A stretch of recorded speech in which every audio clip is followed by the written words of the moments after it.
¿Qué tal? Y bienvenidos de nueva cuenta a Eclécticos Podcast. Esta quinta temporada ha estado llena de muchísimos ponentes maravillosos que ustedes habían pedido tener en este espacio.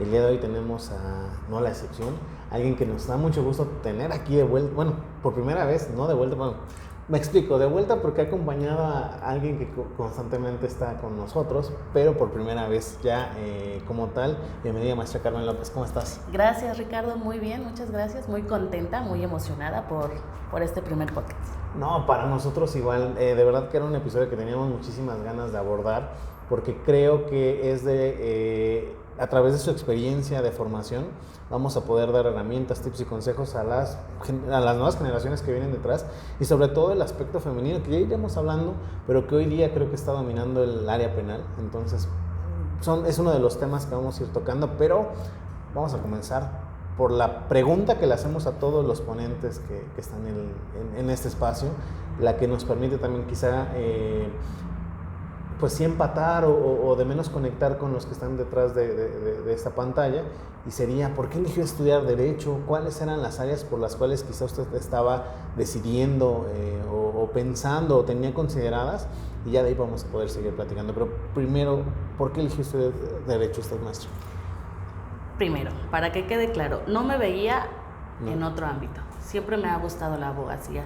Desde chiquita me imaginé de manera fantástica, de manera de ilusión, defendiendo a las demás personas, defendiendo lo correcto, defendiendo la verdad, trabajando en pro de la sociedad, trabajando en pro de las mujeres. Entonces, nunca me vi en otro ámbito. Sin embargo, hice examen también para estudiar la carrera de diseño, que tampoco tengo nada de diseño, y un poquito de psicología.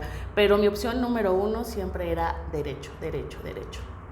Sí, ya en otros episodios hemos podido ver eso, ¿no? Que, por ejemplo, la psicología, hay muchos colegas que traían también esa idea, eran de las áreas que estaban contemplando. Pero ahora la siguiente pregunta sería: maestra, ¿por qué el derecho penal?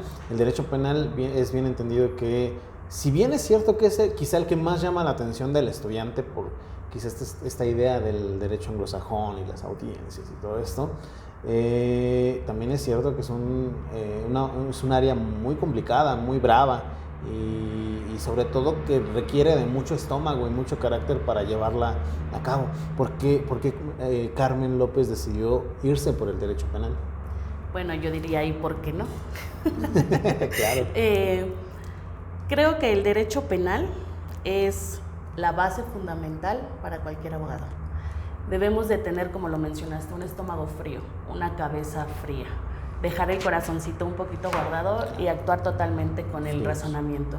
Entonces, el derecho penal para mí fue una inspiración debido a mis maestros de la universidad, debido a la pasión con los que ellos entregaban en sus clases, en sus conferencias, la manera en que nos platicaban los asuntos, la manera en que ellos resolvían, las estrategias que ellos tenían que llevar a cabo para poder resolver, y diciendo siempre, ¿no?, la justicia ante todo. He tenido maestros muy buenos que, lejos de decir el derecho penal es dinero rápido o fácil, no, el derecho penal se trata de justicia y de vida diaria de las personas. Los bienes jurídicos tutelados que conlleva abordar esta materia son los más, ¿no? La vida, la libertad. La libertad. Y sobre todo en un México que es complejo. O sea, de verdad que llevar esta materia, ya lo decía yo, es complicado. Pero me voy a regresar un poquito. Ya decía usted, sus profesores. ¿Cómo era esa vida de estudiante? ¿Cómo era el día a día de Carmen en este limbo que estamos preparándonos? Y al final la meta es una cédula que nos permita, precisamente en materia penal, a diferencia de otras, es forzosa la cédula para poder actuar. ¿Cómo fueron esos días de preparación? ¿Cómo era la rutina de estudiante que usted hacía? Es una pregunta muy interesante. Para empezar, yo soy de Cuautla, Morelos. Sí. Yo no vivía aquí en la Ciudad de México. Entonces, cuando yo decidí estudiar la carrera de Derecho, mi mamá me dijo: tienes que estar más preparada, tienes que buscar lo mejor y tienes que salir de Morelos. Entonces, para mí, que era una jovencita que estaba en casa todo el tiempo, muy con mamá, muy con papá, muy con hermanas, yo sabía que tenía que salir de mi casa. Entonces, fue como un parteaguas, el dejar casa, el dejar familia, el dejar comodidades para irme a estudiar a la universidad. Yo elegí la Universidad Autónoma Metropolitana, que estoy totalmente agradecida con mi escuela. Entonces era dejar todas las comodidades para irte a vivir a un lugar desconocido, con gente totalmente desconocida. Era probar tu propia libertad, era probar tus propios principios, era decir, puedo irme de fiesta, puedo no entrar a clases, o bien vengo a cumplir mi proyecto, ¿no? Vengo a cumplir mi sueño. Hubo de todo, un poquito de diversión, pero hubo mucho esfuerzo. Entonces todos los días me levantaba pensando, es el esfuerzo de mis padres, es el trabajo de mis padres el que me tiene aquí, entonces aprovéchalo. Sí. Y todos los días intentaba cumplir, aprender, desarrollar lo que me pedían los maestros.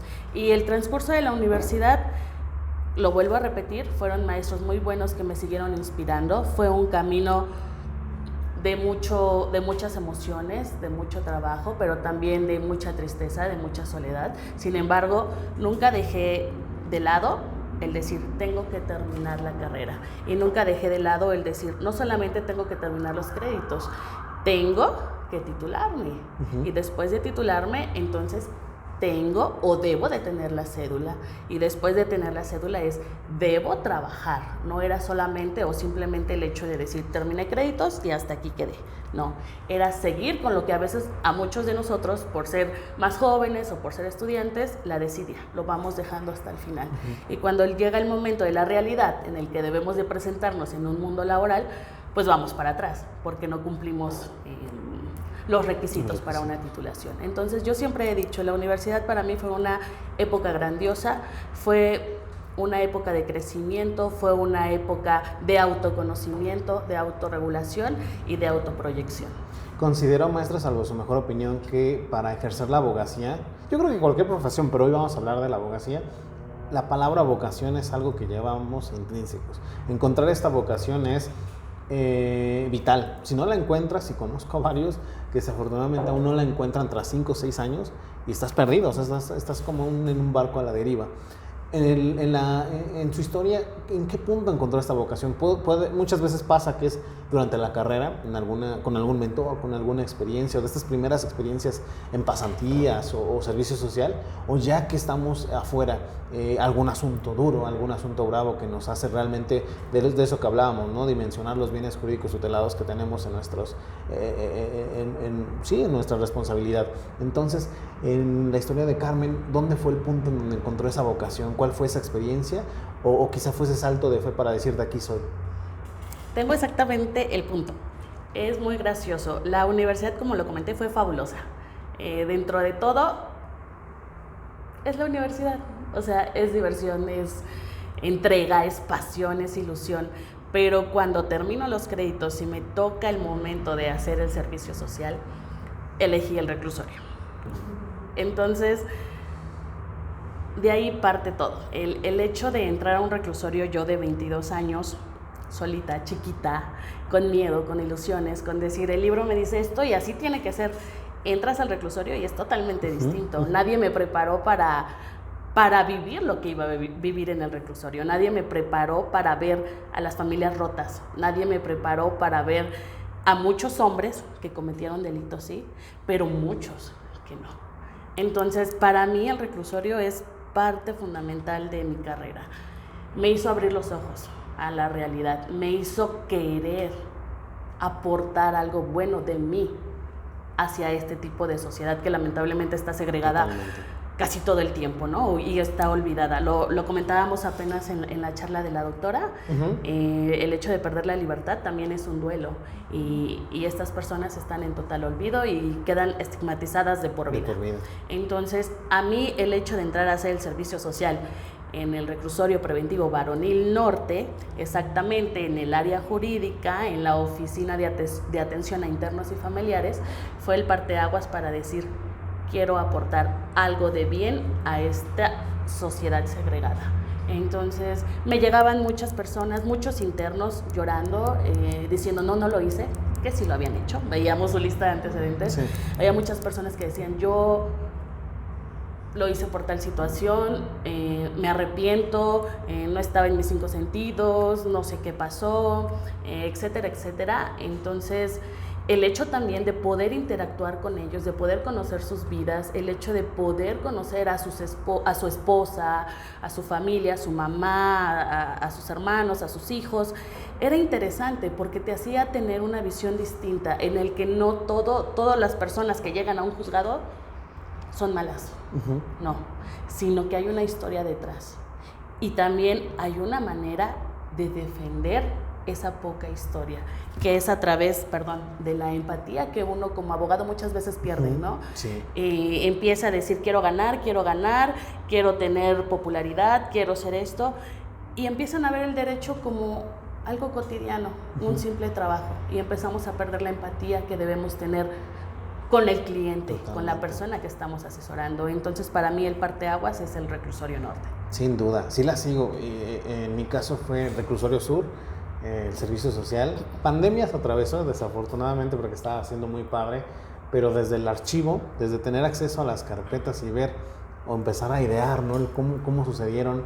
Hay muchos errores incluso en el proceso escrito, que ya hablaremos de este paso al nuevo proceso, pero decías, es que no es posible, ¿no? Y ahí empiezas como a conectar los hilos y a entenderle quizá una materia que, como ya decíamos, como estudiante, pues, es el reto, porque también es complicada y más depende mucho de quién te dé la materia, pero a veces es complicada, en mi caso así fue, pero ya empezarla a entender, como decimos coloquialmente, agarrarle el 20 a la materia penal, al final es lo que hoy nos tiene aquí, ¿no? Y sobre todo con esa responsabilidad que usted menciona, y incluso tengo entendido que bastante tiempo o estuvo en defensoría de oficio, ¿no?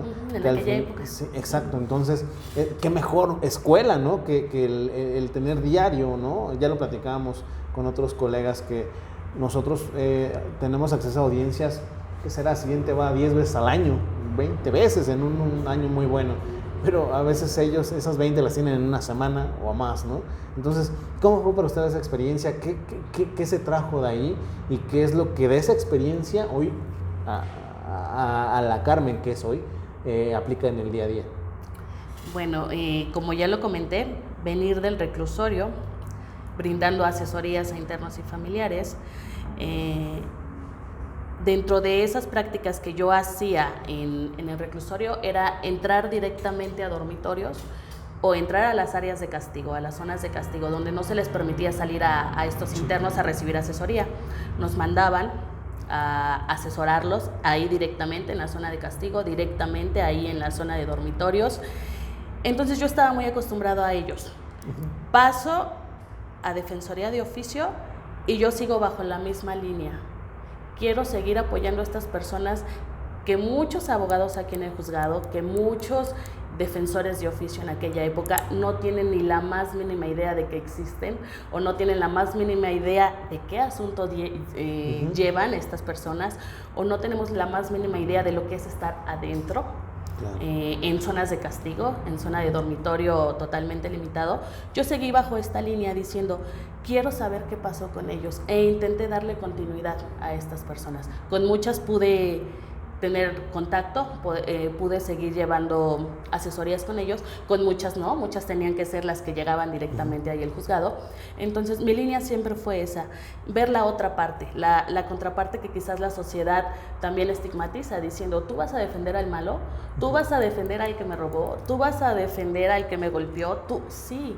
¿Por qué? Porque también necesitan tener una defensa, también son personas, y ahorita que está muy de moda, por llamarlo así, los derechos humanos, es importante traer a estas personas y decir, ok, no te creo, pero mi trabajo es ayudarte a que sea un juicio justo para ti.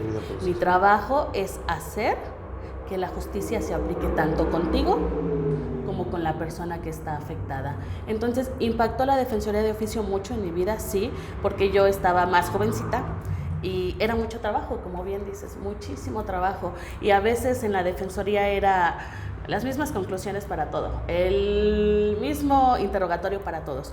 Pero afortunadamente tuve un jefe muy bueno, el licenciado Arturo, que él me enseñó a decir, individualiza cada caso, pelea por cada caso, ponle corazón a cada caso. Entonces, mi formación académica, mi formación laboral, mi experiencia laboral ha venido impregnada de abogados muy buenos que dentro del razonamiento y del conocimiento también le ponen mucho corazón. Entonces, la Defensoría de Oficio para mí también ha sido una gran experiencia, puesto que he aprendido el control de emociones, puesto que he aprendido el control, trabajar bajo presión, el que también he aprendido a dedicarles el tiempo suficiente, a individualizar cada una de estas personas y el poder proyectar lo mejor de mí. Inteligencia emocional sobre todo, ¿no? Y esa capacidad de justo no perder lo que usted menciona, el ser humano, ¿no? Considero que a veces tras nos ponemos el traje y nos convertimos en un superhéroe, si así lo queremos ver, pero el día que ese personaje se come a la persona, ese día se acabó la carrera. Y he visto a muchos perderse y a muy poquitos volver de ese ego. Al final eso es ego, sí. No es otra cosa más que ese ego, ese gran oponente a vencer, que estamos muy expuestos y muy propensos en este gremio, pero bueno, al final es tratar de no caer, ¿no? Y de si caes, pues tratar de salir, ¿no? Es lo más rápido posible. Un tema que a título personal se me hace muy interesante preguntarle a usted, desde esa perspectiva, quizá vamos a decirle del servicio público en Defensoría de Oficio, el tema de la reinserción social, ¿cómo se ve? Porque al final, ese es el fin conceptual, ¿no? de un proceso penal tras una sentencia ejecutoriada.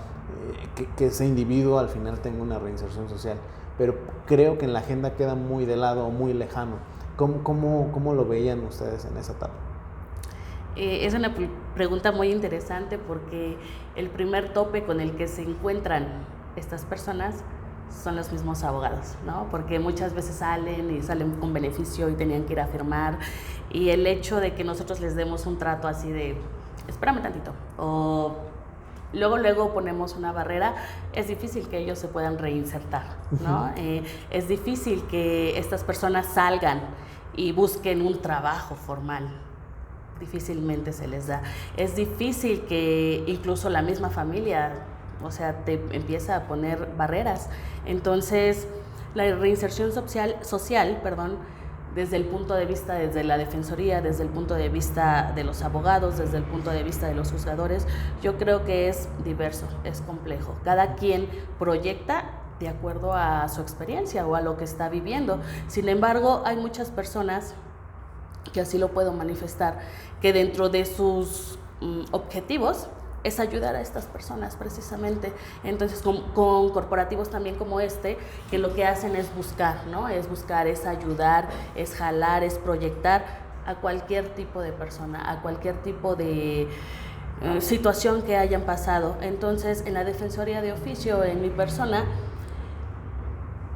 intentábamos proyectar lo mejor como ser humano y lo mejor como un experto en la materia, para poderles brindar en su primer apego, en su primera llegada, un buen servicio, un buen trato, un decir, vamos adelante, tú puedes, es decir, ya hiciste esto, ok, está a lo que tú hayas cometido, a como tú lo creas, pero también hay otra manera en la que tú puedes seguir avanzando, en la que tú puedes seguir progresando. Sin duda. Me quedo con la sonrisa en el rostro porque lo quería dejar como para el final, pero usted es nuestra flamante directora del área penal e intervento corporativo y justo buscábamos ese perfil humanista, y qué padre saber que llegamos con la persona correcta, que a veces los caminos se van conectando, pero que hoy el área penal de intervento corporativo esté con usted nos deja no solo contentos y emocionados por lo que está por venir, sino con una tranquilidad de que la persona al mando es la idónea, es la que yo desde que diseñé el proyecto quería que estuviera. Entonces, pasando de tema y intentando no llorar, la siguiente pregunta sería,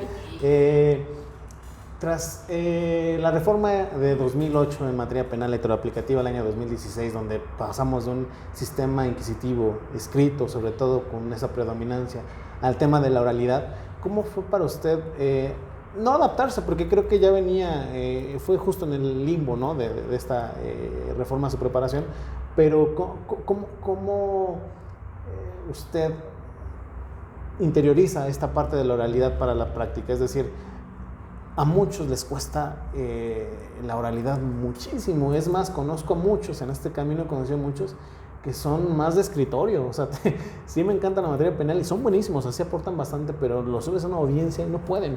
Para usted, ya decía en un principio, manejo de emociones y tal, pero ¿qué consejo práctico les podría dar a los que están? Porque le apuesto que allá atrás hay muchísimos así. O sea, sí, me encanta el derecho penal, es más, estoy cada lunes capacitándome y constantemente, pero me da pavor el subirme a una audiencia, ¿no? Que al final, ya cuando lo experimentas, pues tampoco necesitas ser un maestro padawan para estar en una audiencia, ¿no? La verdad es que no, pero justo es romper esa es la idea de la pregunta, ¿no? Romper como ese hielo, ¿no?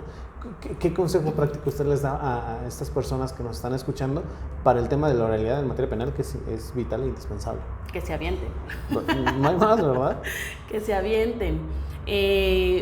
Después de la Defensoría tuve la oportunidad de pertenecer al Juzgado 38 de lo Penal, igual ahí en el Reclusorio Norte.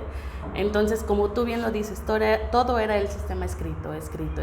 Entonces, cuando viene este cambio, yo creo que como todos, no nos sentíamos preparados. Sentíamos que las prácticas anteriores eran las que dominaban todavía sobre este.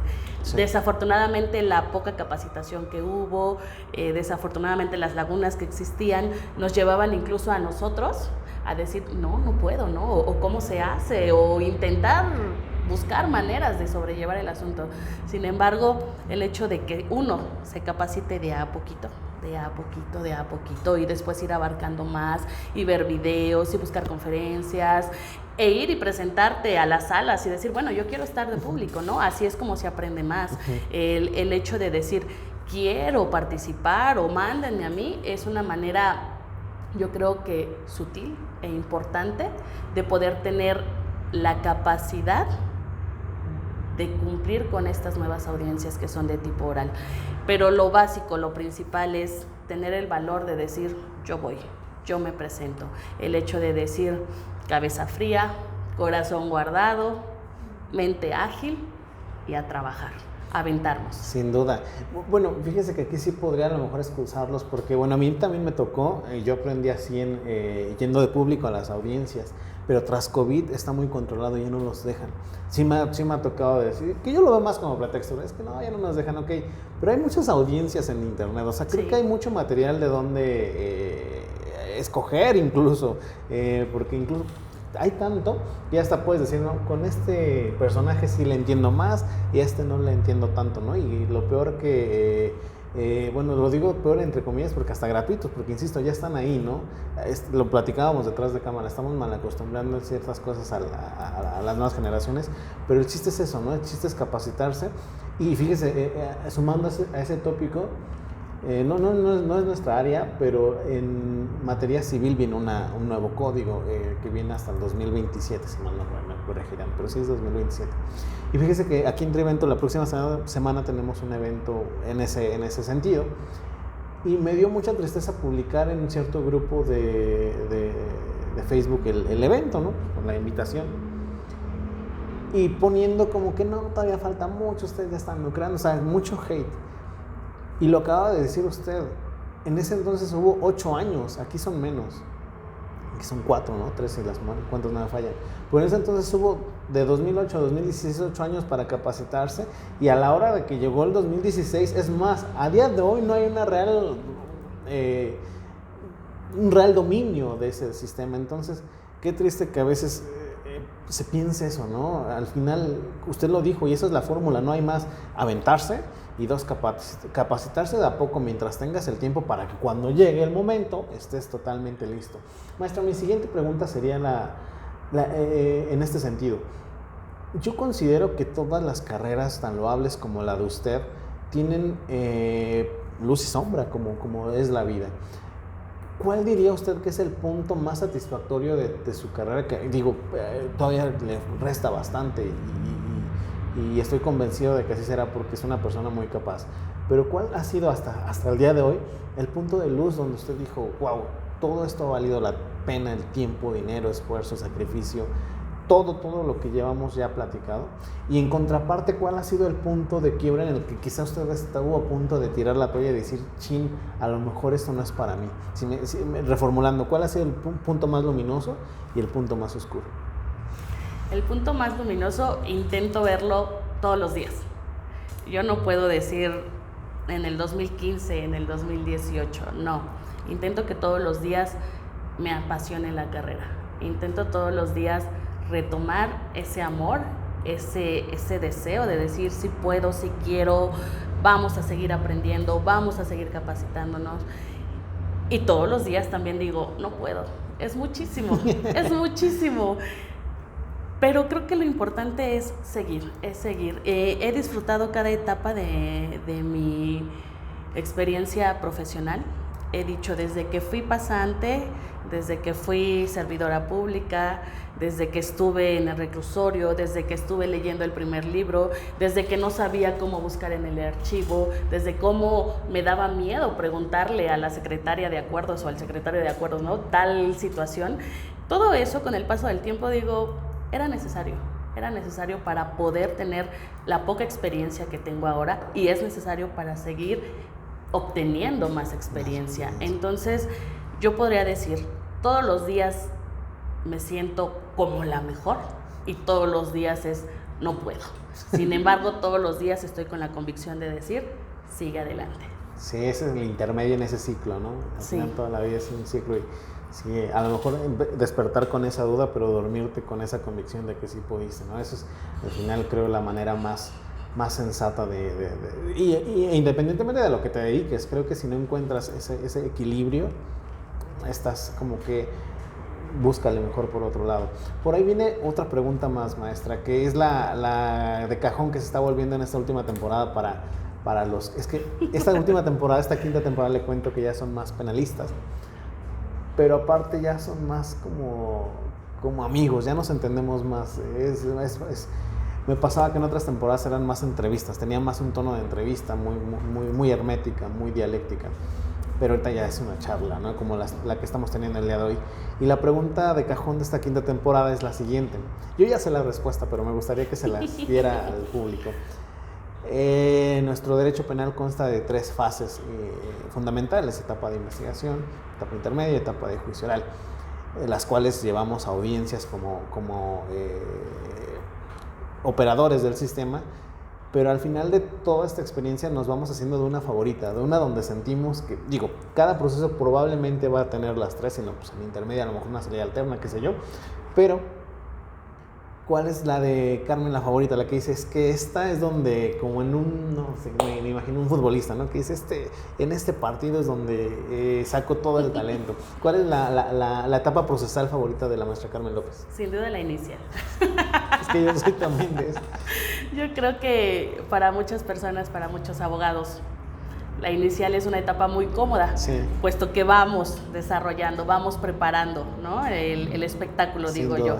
Vamos preparando para ver qué se puede obtener. Vamos preparando el panorama para decir, quiero este espectáculo o quiero este otro. Entonces, la etapa inicial, y como bien lo sabemos, hay mucha información sobre el tema. Entonces, hay mucho de dónde se puede investigar, hay muchas dudas que se pueden resolver a través de videos, hay muchas dudas que se pueden resolver a través de libros de colegas. Entonces, es una etapa muy noble, puesto que nos ayuda a nosotros mismos a decir, tengo esta duda, hay esta información.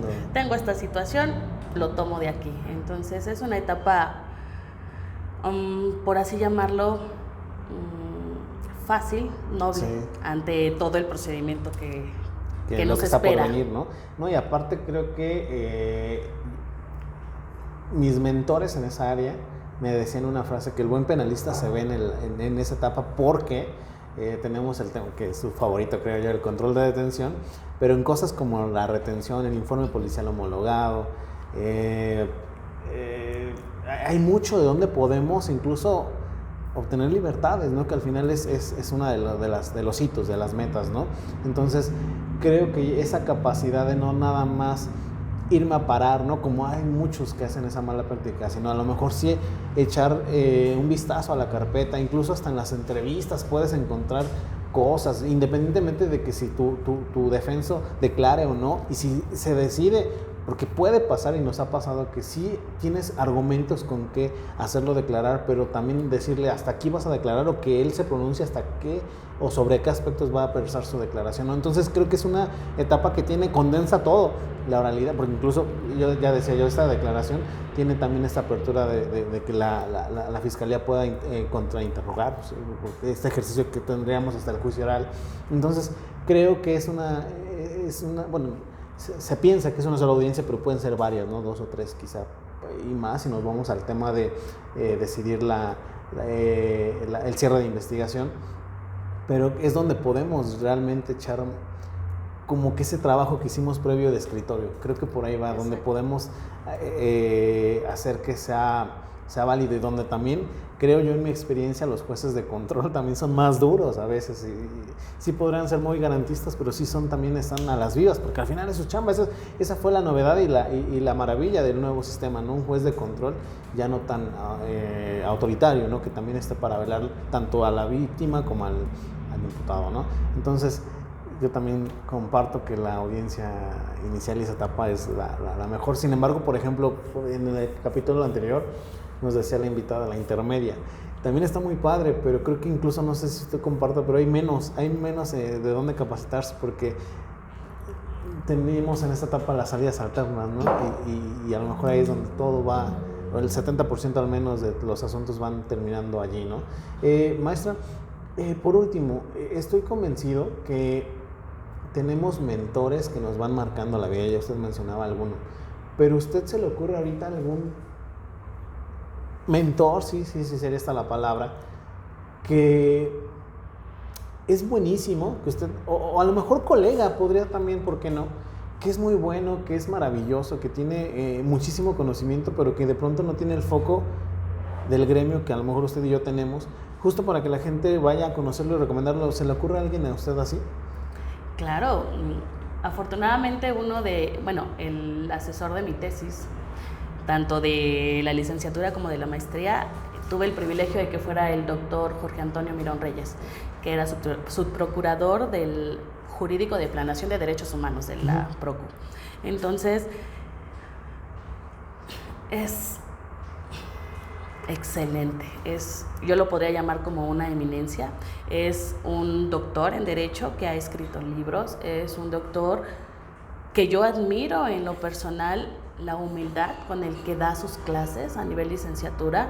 Admiro la entrega, la pasión que le infunda a sus alumnos. Admiro el hecho de que cuando un estudiante o un colega, un abogado se acerca y le pide opinión, le pide el favor de llevar su tesis, le pide el favor de checar X situación, él está siempre en la mejor disposición, a pesar de ser una persona sumamente ocupada, a pesar de ser una persona con un conocimiento totalmente increíble, por así llamarlo, siempre está dispuesto, siempre está a favor del aprendizaje, siempre está con la intención de que las personas que vienen atrás, las nuevas generaciones, le puedan aprender. Entonces, yo estoy totalmente agradecida con él, me siento privilegiada, me siento muy orgullosa de decir que él es mi director de tesis, y cualquier persona que lo conozca o cualquier persona que lo pueda ver, encontrárselo,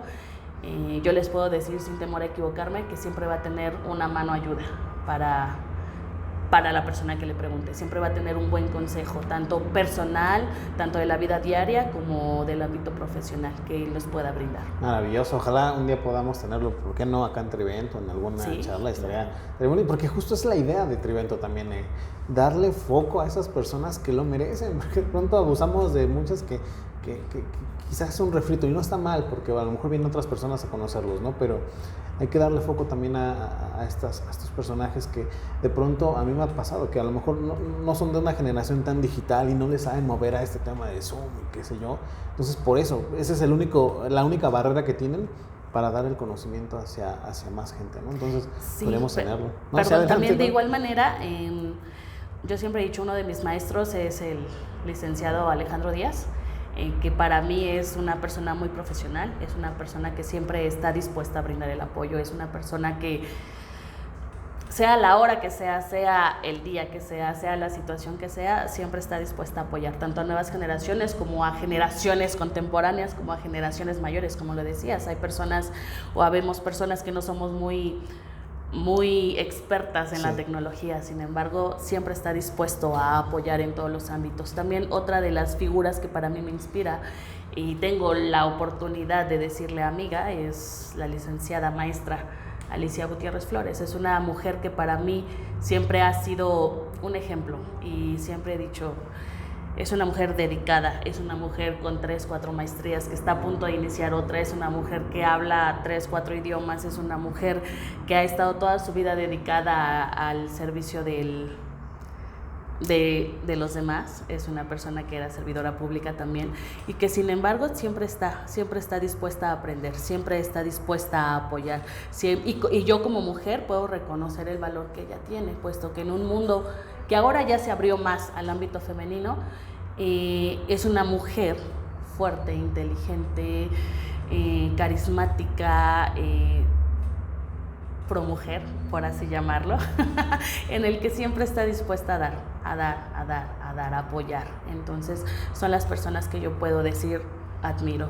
Y dentro de mi plantilla de docentes de la universidad y de la licenciatura y de la maestría, agradezco totalmente a estos docentes. También una de esas mujeres es la doctora Solini, que es especialista en justicia para adolescentes, en el que ella de igual manera toda su vida ha sido entregada al estudio del derecho. Entonces son personas que se merecen ser aplaudidas y reconocidas. Además, estamos en una etapa del derecho penal dentro del gremio que de un tiempo para acá está dominado de manera, en el mejor de los sentidos, por mujeres, desde Verónica Román, Liz Padilla, recientemente usted, la maestra Nancy, la maestra Sami, que vienen haciendo cosas interesantes y que siempre han estado, pues sí considero que es un gremio muy machista, la verdad es que sí, pero que en que sea el área más dura, que es el derecho penal, ellas son las referentes. Eso me parece maravilloso, porque al final creo que el perfil femenino es el idóneo para la materia penal por todo este sexto sentido que incluso a veces ustedes tienen, que a nosotros no se nos da por más, no se compra en boticas, es algo ya intrínseco. Entonces creo que reconocer, ¿no?, esos talentos que están un poquito apagados por el foco, pero que podemos encenderles esa luz, es maravilloso. Una pregunta que también se me hace interesante hacerle, maestra, es la siguiente. Estamos durante 3, 5 años en una carrera estudiando la licenciatura en Derecho, y nos ponen o nos presentan el panorama tras quizá a muchos esta desilusión de que es como en Estados Unidos, cuando pues nada que ver, el derecho anglosajón es otra cosa, el jurado seducido ya pasó aquí hace muchos años, pero tenemos, ¿no?, ya cuando nos llega la realidad, pues está la abogacía como principal eje, ¿no?, dentro del derecho civil, penal, familiar, mercantil, laboral, agrario, alguna de ellas te va a gustar, ¿no? Pero también está la docencia, que se me hace maravilloso. También el maestro Alejandro Díaz un día en un podcast, de hecho, me dijo, prueba la docencia, y fue como una profecía porque a las 2 semanas me invitaron y es maravillosa. Es un feedback impresionante, creo que es el periodo en el que más he crecido como profesionalmente, porque los alumnos te retan. Si tú los inspiras a retarte, te retan y te hacen crecer. Y también está el servicio público, del cual usted ya nos ha contado muchísimo. Y hay muchos aquí afuera, ya incluso muchos con cédula ya en mano o en trámite, que están en este abanico, ¿no? ¿A dónde me voy? Porque de pronto la abogacía es maravillosa y está padrísima, pero también es muy gitana. Hay veces que hay muy pocos asuntos, hay veces que no puedes porque hay bastantes. Y el servicio público te compensa esa parte, ¿no? Porque hay un sueldo seguro, prestaciones de ley.